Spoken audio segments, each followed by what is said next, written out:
Biography of Queen Barenziah by Stern Gamboge, Imperial Scribe. The Life History of Queen Barenziah.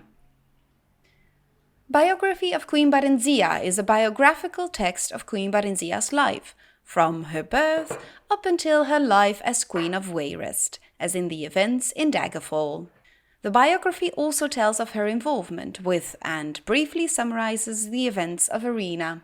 Those interested in the life of Queen Barenziah may also want to read the real Barenziah, or the Daggerfall version of the real Barenziah, which provides a more detailed and probably not officially sanctioned version of her life. Volume 3. In the second volume of this series, it was told how Barenziah was kindly welcomed to the newly constructed imperial city by the Emperor Tiber Septim and his family, who treated her like a long-lost daughter during her almost 1 year stay. After several happy months there learning her duties as vassal queen under the Empire, the imperial general Symmachus escorted her to Mournhold, where she took up her duties as queen of her people under his wise guidance. Gradually they came to love one another and were married, and crowned in a splendid ceremony at which the emperor himself officiated. After several hundred years of marriage, a son, Helseth, was born to the royal couple amid celebration and joyous prayer. Although it was not publicly known at the time, it was shortly before this blessed event that the Staff of Chaos had been stolen from its hiding place deep in the Mournhold mines by a clever, enigmatic bard known only as the Nightingale. 8 years after Helseth's birth, Barenziah bore a daughter, Morgia, named after Symmachus's mother, and the royal couple's joy seemed complete. Alas, shortly after that, relations with the empire mysteriously deteriorated, leading to much civil unrest in Mournhold.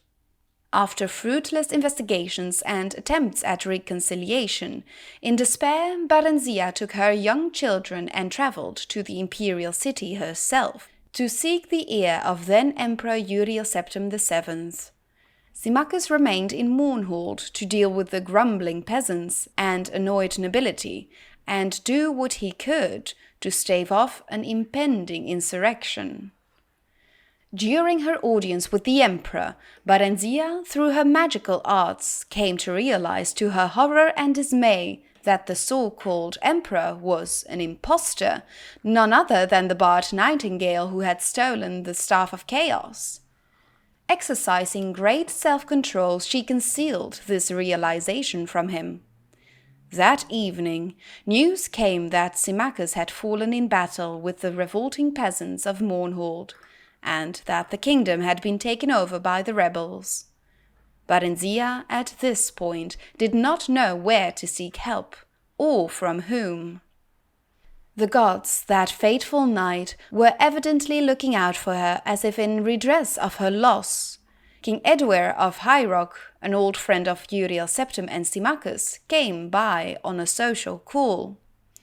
He comforted her, pledged his friendship, and, furthermore, confirmed her suspicions that the emperor was indeed a fraud, and none other than Jagar Tharn, the imperial battle mage, and one of the Nightingale's many alter egos. Tharn had supposedly retired into seclusion from public work and installed his assistant, Ria Silmane, in his stead. The hapless assistant was later put to death under mysterious circumstances. Supposedly a plot implicating her had been uncovered, and she had been summarily executed. However, her ghost had appeared to Edward in a dream and revealed to him that the true emperor had been kidnapped by Tharn and imprisoned in an alternate dimension.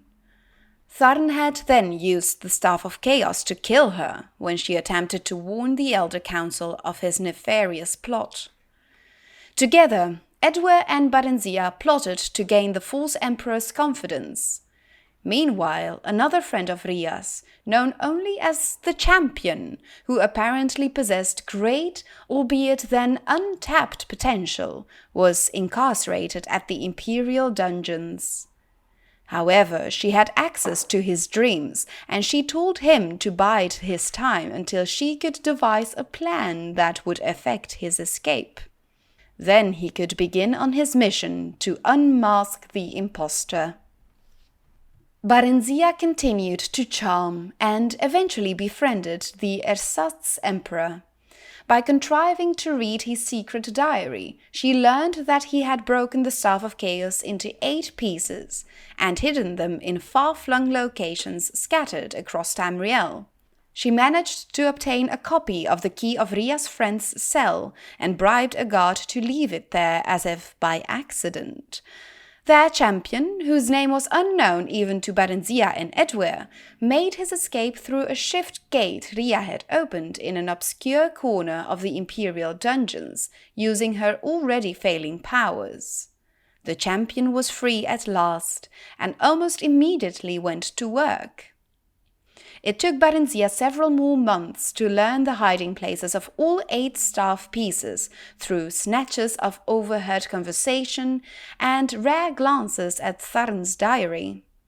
Once she had the vital information, however, which she communicated to Rhea forthwith, who in turn passed it on to the champion. She and Edward lost no time. They fled to Wayrest, his ancestral kingdom in the province of High Rock, where they managed to fend off the sporadic efforts of Tharn's henchmen to haul them back to the imperial city, or at the very least obtain revenge. Tharn, whatever else might be said of him, was no one's fool, save perhaps Barenziah's, and he concentrated most of his efforts toward tracking down and destroying the champion. As all now know, the courageous, indefatigable, and forever nameless champion was successful in reuniting the 8 sundered pieces of the Staff of Chaos. With it, he destroyed Tharn and rescued the true emperor, Uriel Septim VII. Following what has come to be known as the Restoration, a grand state memorial service was held for Symmachus at the imperial city, befitting the man who had served the Septim dynasty for so long and so well. Barenziah and good King Edward had come to care deeply for one another during their trials and adventures, and were married in the same year shortly after their flight from the imperial city. Her 2 children from her previous marriage with Symmachus remained with her, and a regent was appointed to rule Mournhold in her absence. Up to the present time, Queen Barenziah has been in Wayrest with Prince Helseth and Princess Morgia. She plans to return to Mournhold after Edward's death. Since he was already elderly when they wed, she knows that event, alas, could not be far off as the elves reckon time. Until then, she shares in the government of the kingdom of Wayrest with her husband, and seems glad and content with her finely quiet and happily unremarkable life.